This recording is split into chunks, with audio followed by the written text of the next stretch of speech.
Garrett, how you doing? What's up, man? I see you've flown to South America to film this. Yeah, man, I'm in the bowels of the digital jungle. That's nice.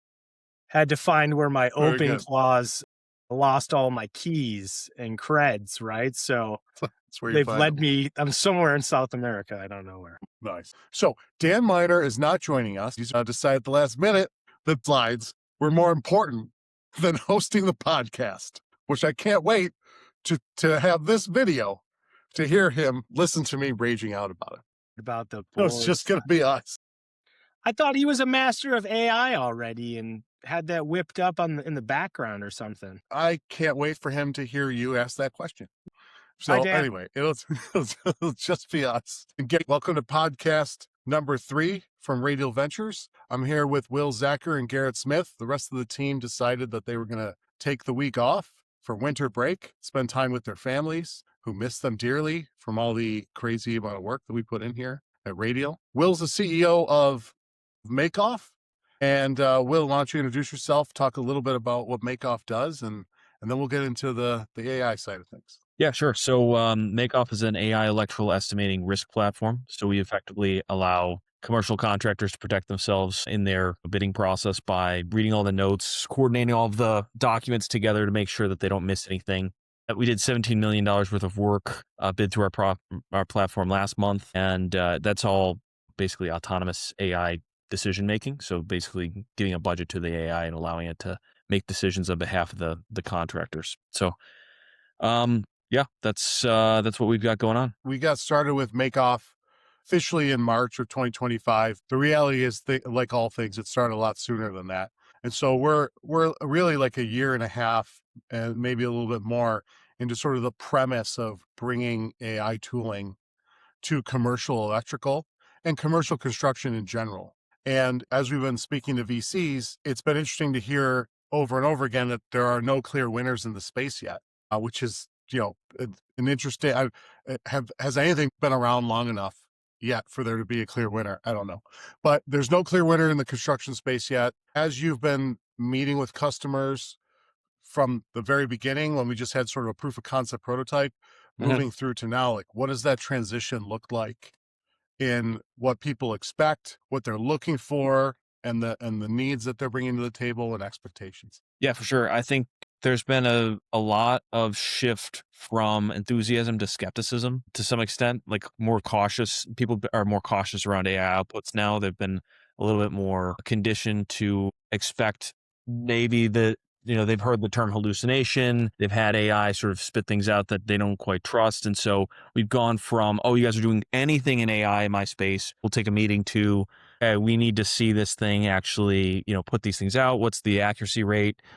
What's the false positive rate? Stuff like that. We're all of a sudden people who 6 months ago were just excited to have ChatGPT do anything for them are now coming to us and saying, like, we really need to see this thing perform work the same way that the person next to me does. And so that's been something we've been able to address by exposing more of the system's reasoning so that you'd have like a clear proof of work and a clear trail of what our system's actually doing. One thing that's been kind of unique is the fact that the AI has to be able to communicate with the user the same way people respond to each other, like via email or Slack or things like that. So you have to allow the AI to be able to communicate its decisions, its decision-making processes to the user, which is a whole subset of challenges where people don't really like having the system just sort of take over for it. So yeah, it's been kind of a shift on that side, but it's been interesting so far. In the software engineering space, we sort of started out with a certain amount of resistance of software engineers saying,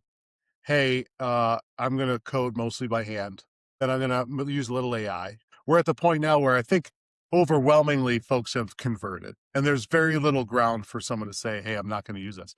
What's your experience so far in the construction space, as it inevitably seems to head towards that end point, right? Which is, as an electrical contractor, as an electrical estimator, I would never try to do this manually. I would, of course, want to use an AI tool to do this. Now, how far out do you think that is? I think that's about 1 or 2 years out. I think one of the things that's helped coding adoption is you got, guys like Sergey Brin and some of these other guys who are very publicly facing about their use of agents, and that sort of helped A lot of companies justify like, okay, if these top coders are doing this and are able to just basically orchestrate teams of agents, like every single engineer that works for me isn't too good or their coding isn't too pure for an agent to make. So I think we're kind of missing that in the estimation space so far. And there's a challenge with AI estimating for electrical in the sense that the blueprints themselves are kind of a degraded artifact of a three-dimensional modeling system. So when buildings are designed, they're designed in 3 dimensions and then they're exported into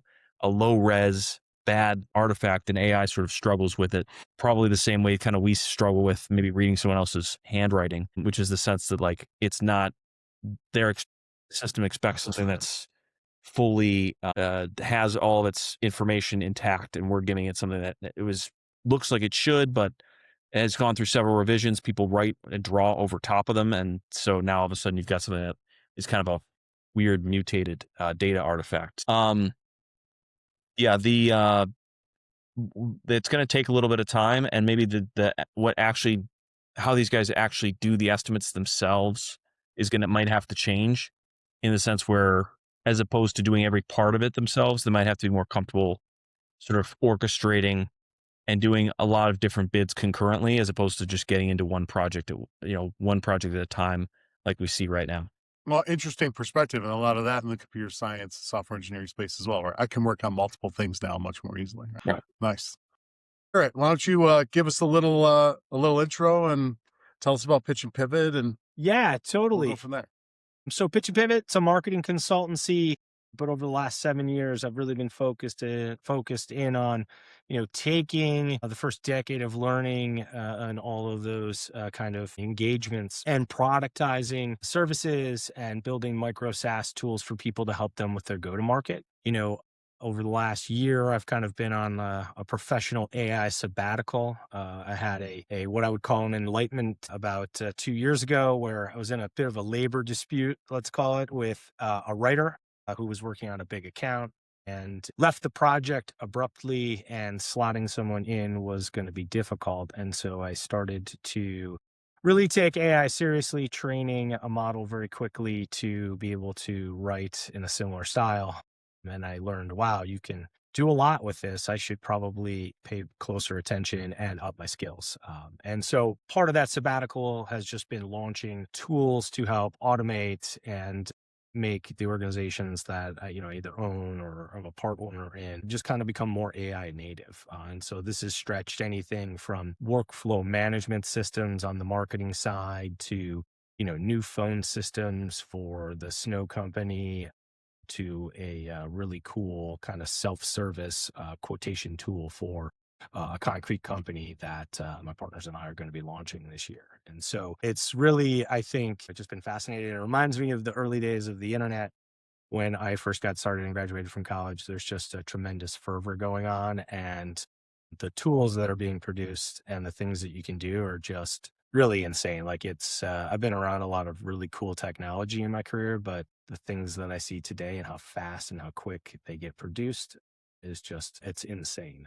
So I have a hard time sleeping because I'm staying up late, working into the wee hours on stuff. And, Mike, I know you guys did an episode about OpenClaw, and I gotta tell everybody, I have a bunch of them in production, and one of them closed a deal on Wednesday for a $99 subscription, just doing cold outreach.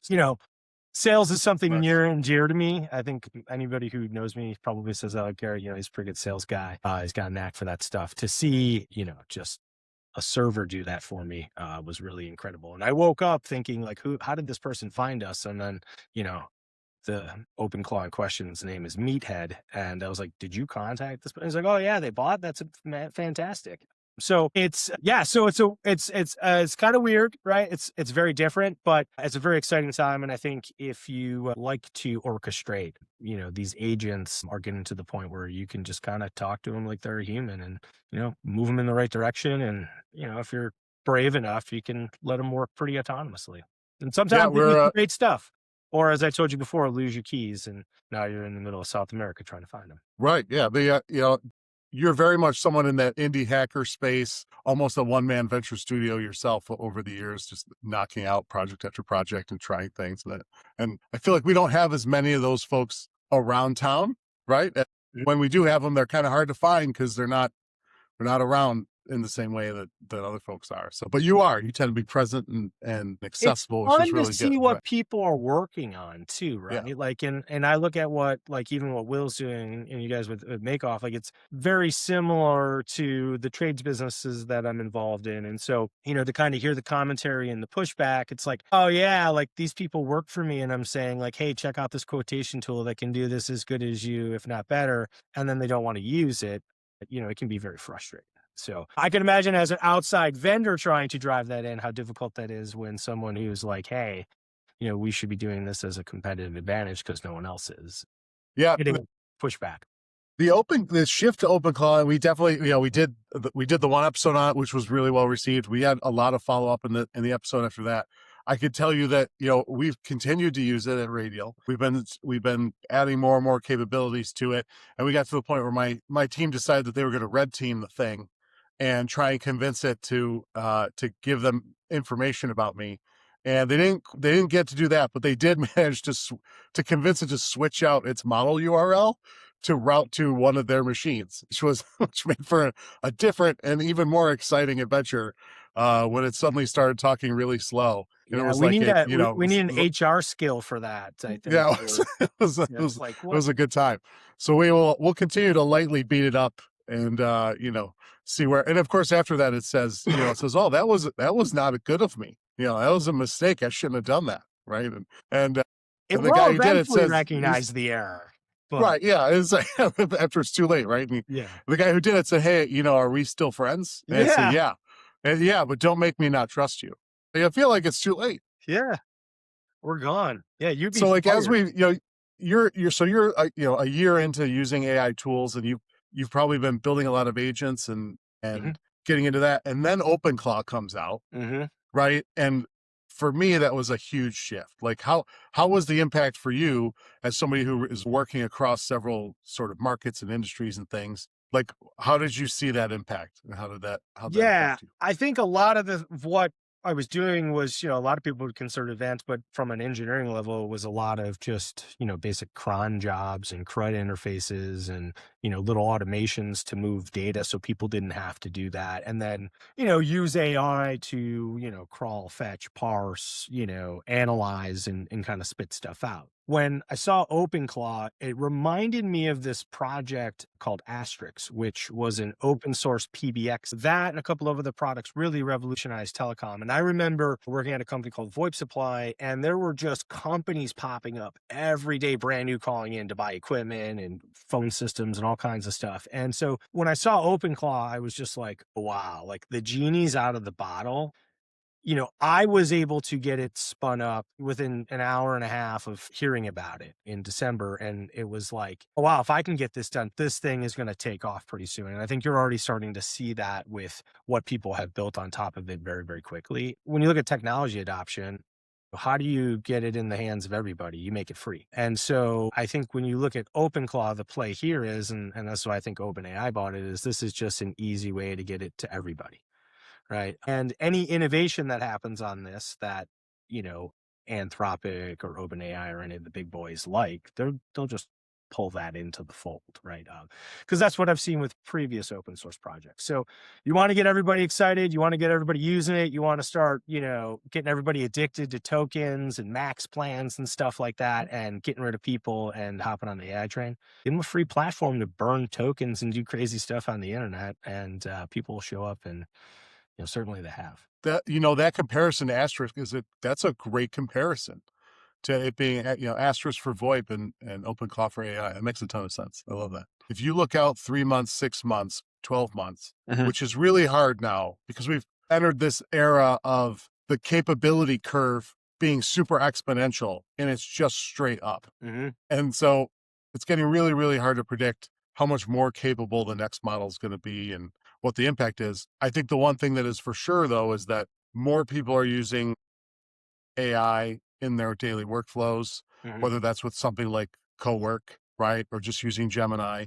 And every time one of these model capability increases happens, everyone gets it at once. And Yeah. because they're so accustomed now to it being new and fresh and sort of being willing to take in the new, those capabilities arrive for everybody at the same time, but they also get utilized very quickly and effectively at the same time by everybody. Quick question, maybe for Garrett. But Garrett, when you say you spun up Claudebot and have actually secured sale using Claudebot, I've seen a lot of development stuff with Claudebots and people talk about things that they've done. I have not heard of a lot of things like that. So what exactly did you have to do? Yeah. So over the summer, I built a system that tracks people's ads the system, and I just use Claude code and Codex and stuff like that. The way I like to do things is I like to let the agents check each other because admittedly, a lot of times I don't even know what they're doing. Right. So it's like, hey, they probably know better than I do. But my entire career of product or project managing or even building early SaaS products, I didn't know what these people were doing. They were talking Greek most of the time on the whiteboard. It just, did they make sense and sound confident? Cool, let's go do it and try it out. So basically all I did was created an MCP for this thing. Basically was taking all the ads, and in the ads, it had the phone numbers, addresses, all that stuff for the business. I just connected that into the OpenClaw. And then we just kind of conversated, and he created a process of basically going onto the internet, checking, the Google business profile, checking the website, seeing if it could find an email address. If not, could it fill out the form? Was there a recapture or anything like that? And then it started getting frustrated because the hit rate wasn't high enough. So it started then kind of, trying to figure out if it could find an email address by changing the search queries. And it got pretty good to where like you give it a list of 100 and it could find either a contact form or an email address. I think right now it's probably about 60-70%, which is pretty good. I don't think a human would beat that, right? Because these are small businesses. These are not large corporations or SaaS companies. And then we worked on a 5-step like outreach sequence or just like a recurring loop to go to and bang the forums a couple of times. And it just, I don't know, it was like the first day it did it and it worked. So it hasn't gotten a sale since, but it's gotten 1 out of 80. Still pretty impressive. That's a good hit rate. Yeah. And like for me, the limiter is like, I haven't gotten back to it to be like, oh, you got a sale. How do we make this better? But the real like indie hacker guy in me wants to like load this thing up to voice and call, but I don't want to get in too much trouble. But I think for me, the two things that made this work, one, the product is easy and it's self-serve. And two, I know enough about like outreach and sales that like, I don't have to go through 1,000 attempts to figure out the right type of emails to send. Like I kind of had a good idea already. So that's in my favor, but it works. And to me, this, I think, leads down the path of something that I'm pretty excited about, which is just like autonomous organizations. Like that sort of, not every business, but there are a lot of types of internet businesses that have traditionally been run by solo founders or a small team that I think you could pretty much completely automate 100% or 98%. The limiter is me. Yeah. I think it's the interesting way to say it. And I think a strong indication that you're doing it right. And probably across your whole org. Yeah. I wish they really could replicate me in AI. That would be good. A couple more years probably, but but the limiter right now is me. How much time do I want to spend in front of a screen? Even just dinging and approving, or, sometimes they go on a run of tokens and you're like, how'd that happen? I thought I don't do that, but it did it anyways. So I don't know. And a lot of people listening to this will be like, Garrett doesn't know what he's doing. But yeah, I have people that work for me who mess stuff up all the time. That correlation, I was talking to a surgeon yesterday at an event that I was at, and we were talking about AI in medicine. Mm-hmm. And that tendency towards people to have a high tolerance for humans to make a mistake, but an exceedingly low tolerance for the machines to make a mistake. Yeah. And that people are really learning right now, just like they've learned throughout the history of technology being rolled out in society. You learn how to use your phone. Then your flip phone, then you learn how to use a touchscreen phone, right? And so on and so forth. And people are learning now how to deal with and manage non-deterministic computing and what that means for a business. And if you hire somebody, you've hired a non-deterministic thing to help with your business. Yeah. And now can you get one that maybe you can eventually get to be very reliable? That might not mean perfect, right? For a while. But it is going to improve and get better over time. And certainly from where we are now, from 3 months ago, from 6 months ago, from 12 months ago, the next 3-6 months seems amazing. The limiter is me. Is that, I think, the indication that you're on the right path. Right? Yeah. Did you see Replik came out with the Vibe Animate suite? I think someone released it maybe open source a couple weeks prior. And now it's like, yeah, your animation videos, Yeah. everything through there. So you have like the full stack of being able to code and code your whole product in Replit. Gemini 3.1 came out yesterday. Massive upgrade in reasoning. But yeah, these are incredible. A 0.1 upgrade, and in no way an indication of the massive increase in reasoning that it now has, right?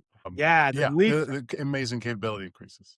And that just goes to show you what they have that they haven't released yet. Because, Sure. they've got stuff in the back cooking that's even better than that. And so it's, because what are they using to build all of these tools, right? Like all of these really smart people aren't like, oh, yeah, I want to lose my job at Google because I'm not going to use the AI to code, right? No way. They want the free breakfast and lunches coming. So like they're using probably these super advanced models and probably have been for a really long time. I know on the ad side, Google's almost their entire front end support is all AI. Garrett, a lot of our as Radial's been going for the last little over a year now, Mm-hmm. it's become really clear to us that like where AI touches the physical world Mm-hmm. is where we need to spend a lot of our time. Yeah. Because we just think like with the bitter lesson, right? Rich Sutton's bitter lesson, like anything digital is going to go away, right? Anything that you're just going to build entirely inside of a mind is not going to be a thing. And there's just going to be too many folks that can go after it. And the general models will just absorb that capability. Yeah. We're going to be Meatsuits, right? Like, that's why I said, like, that's why I feel really good about my investments in snow and hardscaping and concrete, because AI will affect and impact those industries, but it's going to be a real long time before a robot is proficient enough to finish concrete. Right. Mm-hmm. So, Will, when we started with MakeOff, you had a very future vision, and maybe it's not as far away as it seemed like it was. But when you started with MakeOff, you had an idea of robots working on construction sites, helping out. And I can certainly say that I was not as far along in that vision as you were, but I have arrived right to similar conclusions, which is that we're heading into this world of autonomous humanoid robots. And what I think most people maybe aren't considering is that so much of what we're building now in LLMs and agents, conversational AI, the Right. omni-channel, omnimodal capabilities of these tools means that for a lot of people, when they encounter a humanoid robot for the first time in the version of the world that's coming, it will be like talking to a real person. It will move like a real person. It will recognize you. It's not going to be the way that I think most people experience technology, which is you sort of have this really rough V1, Right. and then the next version gets better and the next version gets better. For most people, that first robot is going to seem insane from a capability, which then brings us back to, how are they helping out in that infinite glitch that Elon talks about around labor. So now all this time later, like, how do you see it? How do you think that's going to move forward on construction sites? And of course, Garrett, I'm going to be curious to get your view as well. I was thinking about that this morning. I think it's going to be a lot like what we're starting to see out of 3-dimensional printers, right? Did you see that clip of the 3-dimensional printing of the boats they're using for the Olympics? Or, like we just replaced a full shipyard. This used to take, hundreds of people, and now it's just one big thing and it, prints a full ship. Like you're going to get to a point where you're going to have AI is basically going to design the building with whoever is financing the operation. They're going to pick their design, they're going to set it, and then 3 to 6 months, there's just going to be a building there. And because AI is going to be so much better at picking up all that waste and the coordination, and it'll basically use autonomous trucks to deliver robots to the job site.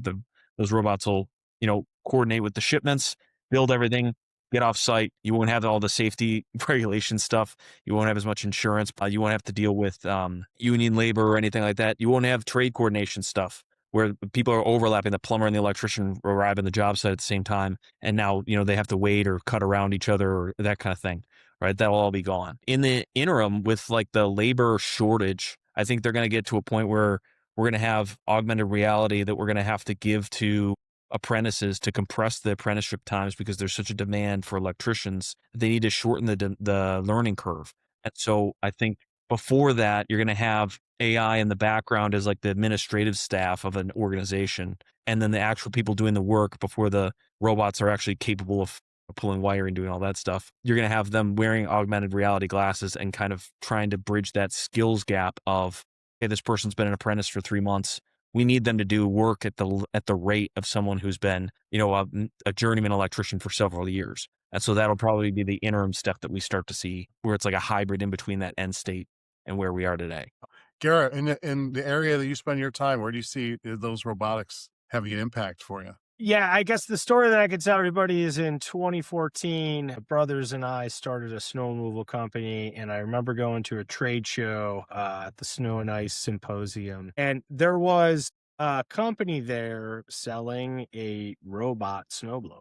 And my brothers were like, "Oh, you gotta go talk to those guys. Look, it's tech and it's like, nerdy stuff that you would like." And so I went over there and I don't know, the guy was like, "Hey, listen, I'm selling these things. I think he wanted like $4,500 a piece." He hadn't built more than a couple of prototypes. He was looking for down payments, right? So I'm like, "Hey, give him a down payment. Like, we got to get one of these things. This is Buffalo. Like, it's me. Come on, it's $4,500 that we don't have, but whatever, guys, we'll figure it out." Anyways, that guy got bought. And he never ended up producing anything. Like, they refunded the money and stuff like that. Somebody bought, they wanted the IP. Well, lo and behold, there are people in my neighborhood now who have machines that are robot snow blowing, and they work really well from what I've seen. And so that was 11 years, with the technology that was present then, with the technology that's present today. I think that's going to accelerate. So I think you're going to see lots of robotic yard equipment everywhere, just from a general maintenance, lawn mowing, snow, leaf blowing, cleanup, cleaning your house, right? I think that they're going to be able to do, you may even see like multi-purpose robots that can sort of do it all for you, right? I think on the commercial side of things, on the business side, it's going to be a little bit longer, but businesses and business owners who are responsible for the care of their building and stuff like that, it's not like they want to spend the most amount of money on that stuff. So if they can have autonomous machinery and robots doing these maintenance tasks and they don't have to pay humans or contractors to do it, right? They certainly will. Or if contractors who are coming into the market, they want to be disruptive, instead of basically leasing labor, they're leasing robots at a much lower rate, right? So I can see that being very disruptive pretty quickly, and especially as the technology that we have now to improve the current technology just accelerates that further. On the marketing end of things, I didn't go to school to get a degree in digital marketing. You don't have to go to school to learn any of this stuff. You can just learn on the internet. And so I think it's going to be more difficult for early marketers who don't have proven experience creating or doing the thing they're being hired to do to get a job. So I think you're going to, probably need to do more, like Will was saying, kind of compressing that internship time. It's like, hey, AI can do pretty much everything that somebody with, the first 5 to 6 years of marketing experience can do in a multitude of dimensions. With some oversight from a mid-manager or a senior person. So like, what is that human going to bring to the AI tooling that makes it 10x from, what you could get just by having it run itself? So I foresee way more output is going to be required. Mhm. And way more people are going to need to have an increase in their own agency and creativity and really embrace the idea of orchestrating versus doing, or waiting for someone to tell you what to do, which is often a problem in many organizations. Yeah. Be agentic yourself. Yeah, Not being an not mimetic, entrepreneur, I as it's think, like. is the way to think about this, especially if you're in a smaller company. If you can learn how to orchestrate agents, you can have 10 people working for you. I hearken back to, years and other organizations are doing, some management projects for people, and everyone always like, well, I need to have people hired. I need people to help me. Well, here you go, man. Like $200 Claude Max subscription's a lot cheaper than a $7,500 a month, marketing person. For sure. For sure. And so I think that people need to, really think about, how am I going to catch up and learn this stuff, embrace it? It's not going away. And if you're ignoring it, hopefully this is a wake up call to kind of jump in with 2 feet. The good news for those folks is that we're all learning at the same time. Yeah, it's a level playing field. Nobody has, 5 years experience in OpenClaw. So Yeah. we're all starting from a clean slate.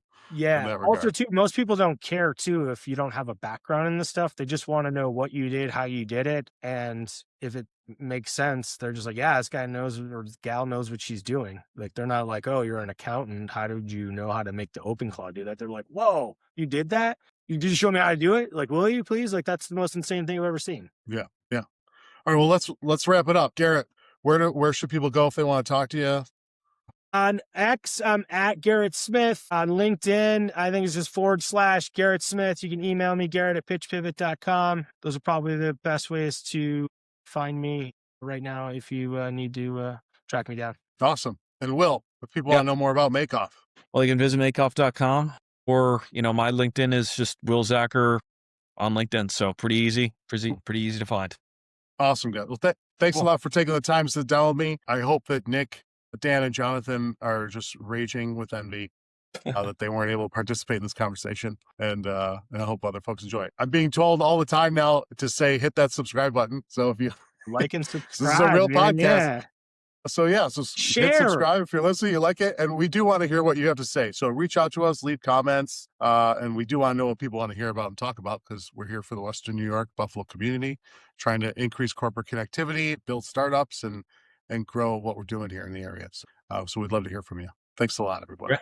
Thank you. Awesome. Thanks. Attention, right? Like that's this whole deal. Yeah, that's the big thing. Attention, you got to have distribution, you got to have unique data, and you got to have community. So I call it ACDD, right? You could steal that in the electrical space. They'll get a kick out of that, because those guys they like puns from the time. But yeah, that's all it is, because it's data, LLMs, and Meatsuits. Like all you guys were just, I didn't want to put that on there and really scare people, but that's all. It's all data, LLMs, and Meatsuits. Yes. Is going to be the title of this episode. Okay, cool. I'm telling you, awesome. That's my favorite. I own Meatsuit and Meatsuits.ai, and I'm just going to make it a line of like hats and clothing and stuff, right? Oh my God, that's so good. It's like, we're just going to get the $15 an hour guy who doesn't know anything, slap goggles and masks on him, and he's just going to get Clockwork Orange, overlays, right? He's going to be, right? Like, and there's going to be some bot standing there with like a cane or something, right? Just like, some humanoid. So like, good. Wire it faster, Roy. And he's like, my eyes can't stay open, right? Like, I can see it now, man. And like, dude, and old Garrett's like 80 in his like meat suit hoodie. It's like, I told you guys, I'll just give me a bunch of meat suits. You're just going to have to think it, man. You're going to have goggles on. You're just going to have to think, I told you guys.